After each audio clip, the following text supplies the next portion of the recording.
اذان سے پہلے اور اذان کے بعد درود شریف پڑھنا کیا سنت مبارکہ سے یا صحیح الاسناد احادیث سے ثابت ہے؟ اگر نہیں تو منع کہاں، یہ بتائیں۔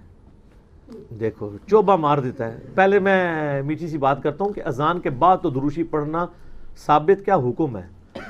صحیح مسلم میں حدیث ہے جو اذان کا جواب دے اس کے بعد درود شریف پڑھے پھر الوسیلہ والی دعا مانگے، میری شفاعت اس کے لیے حلال ہو جائے گی۔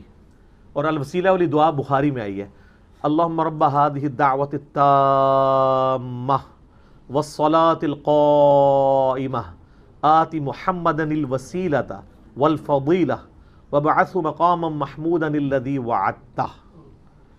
اور آخری حصہ جو ہے سنن کبریٰ البیہقی میں ہے، انک لا تخلف المیعاد۔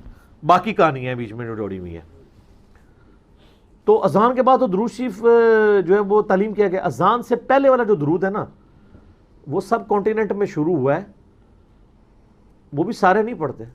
یہ مفتی منیب الرحمان صاحب کی مسجد میں اکثر، میں تو 2-3 دن رہا بھی ہوں 2007 میں وہاں، تو اس وقت غلام سعود سعیدی صاحب زندہ تھے، وہ کہتے تھے میں نے تو یہاں بند کروایا ہے۔ اور انہوں نے باقاعدہ شرح صحیح مسلم میں لکھا ہے کہ حضرت بلال ہم سے زیادہ عاشق رسول تھے، وہ تو اذان سے پہلے درود نہیں پڑھتے تھے۔ تو کہتے ہیں یہ صرف جواز تھا، الٹا اس کو پکڑ کے پورا دین کے طور پہ تعلیم کر دی ظالموں نے۔ کتنا ظلم کیا۔ گولڈا والے بھی میرا خیال شاید نہیں پڑھتے، آپ نے بتایا تھا۔ ہاں گولڈے میں نہیں، گولڈا والے بھی نہیں پڑھتے، اور گولڈے میں تو نماز کے بعد کلمہ بھی نہیں پڑھا جاتا۔ احمد بریلوی صاحب کے مزار پہ منظور الاسلام بریلی مدرسے کے ساتھ جو مسجد ہے اس میں نماز کے بعد کلمہ نہیں پڑھا جاتا اونچی آواز سے۔ سر تو یہ آپ دیکھیں کس کس لیول کی چیزیں چل رہی ہیں، یعنی تمام فرقوں والے انہوں نے ڈیویشنز بہت زیادہ کی ہوئی ہیں، اپنے بابوں کو بھی چھوڑ گئے میں، سارے چھوڑ گئے میں۔ نہیں تو یہ جو کہانی یہ کرواتے ہیں کہ جی منع کدھر ہے، ہاں منع تو اس کا ان کو سمجھایا ہے میں نے، ان سے پوچھیں کہ یہ جو نماز جنازہ ہے اس کی اذان منع کدھر ہے، تو وہ آپ کو کہیں گے جی وہ نبی علیہ السلام نے نہیں دی۔ اور جو زیادہ ہوشیار ہوں گے نا وہ کہتے ہیں جی بچہ جو پیدا ہوتا ہے نا وہ اذان ہو جاتی ہے نا، ہائے ہائے تو انہوں یہ نہیں لڑے گا۔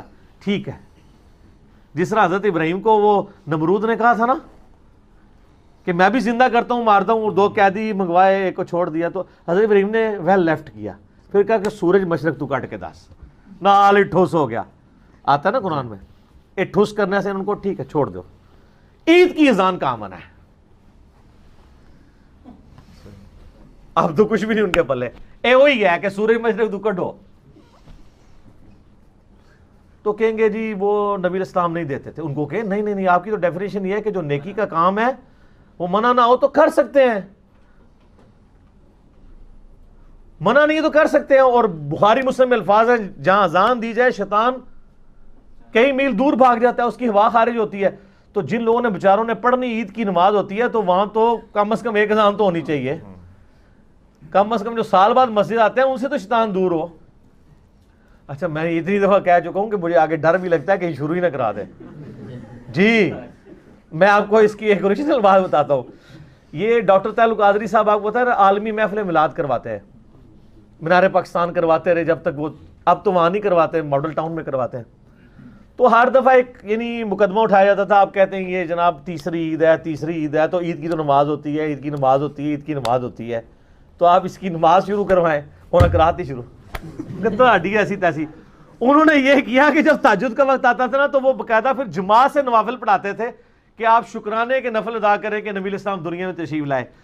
تو ہمارے ایک بھائی کہتے ہیں یار اہل حدیث نے کہہ کے اگر نماز شروع کراتی ہے، نہ کہنے تو نہ شروع ہوتی، لیکن فائدہ ہوا اس کا کہ وہ نماز شروع ہونے سے کم از کم آپ لوگوں کو یہ بتا سکتے ہیں کہ یہ نماز ڈاکٹر تعلق قادری صاحب نے شروع کروائی ہے، بس اتنا ہی کافی ہوگا یہ بتانے کے لیے کہ اس کی دین میں کیا ورث ہے۔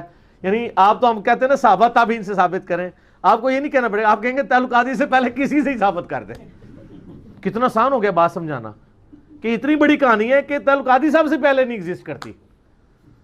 ٹھیک ہے، اور یہ قبر پہ بھی اذان دیتے ہیں نا، وہ انگلی رکھ کے کہتے ہیں پڑھ بیٹا پڑھ، اور پھر کہتے ہیں سائڈ پہ ہو جاؤ فرشتے آنے لگے ہیں، تو آپ تو وہیں کھڑے ہیں، آپ کے ہوتے ہوئے یعنی آپ سے پردہ نہیں ہے فرشتوں کا، ان سے پردہ ہے۔ اور جب ان کا مذاق اڑایا جاتا ہے تو وہ پھر کہتے ہیں پرانے بزرگ بھی یہ لکھ کے گئے ان کا مذاق اڑائیں۔ تو یہ دوست تو ویسے صحیح لگاتے ہیں دیوبندیوں کو, ہمیں نہیں لگا سکتے. ہم کہتے ہیں انتم وآباؤکم فی ضلال مبین. ہم تو ابراہیمی ہیں. ابراہیم علیہ السلام کو بھی انہوں نے کہا کہ ہمارے بعد انہوں نے کہا انتم وآباؤکم فی ضلال مبین, تسی بھی تہاڑے سارے بزرگ گمراہ سن. تو بزرگوں کی عزت کروانی ہے تو بزرگوں کا نام نہ لیا کریں, ورنہ تو ظاہر ہماری مجبوری ہوگی. ایک طرف رسول اللہ ہیں, ایک طرف بزرگ ہیں, تو ہمارے تو ایمان یہی ہے کہ ہم ان کو چنیں گے. لہذا یہ ہمیں دھمکی نہ لگایا کریں کہ جی وہ بزرگ بھی غلط ہیں. ہم تو فوراً کہنا ہے کہ اصل غلطی ہوئی سر, اسی تو شروع ہی پیچھو کرنے ہیں, پاویں زیدہ مسئلہ ہوئے پاویں کوئی اور مسئلہ, اسی کہنے پیچھے ٹرو, ٹھیک ہے, کیونکہ مسئلہ پھڑے ہی پیچھو جاندہ ہے. اگے والے تو بیچارے اس طرح نہیں ہوندے.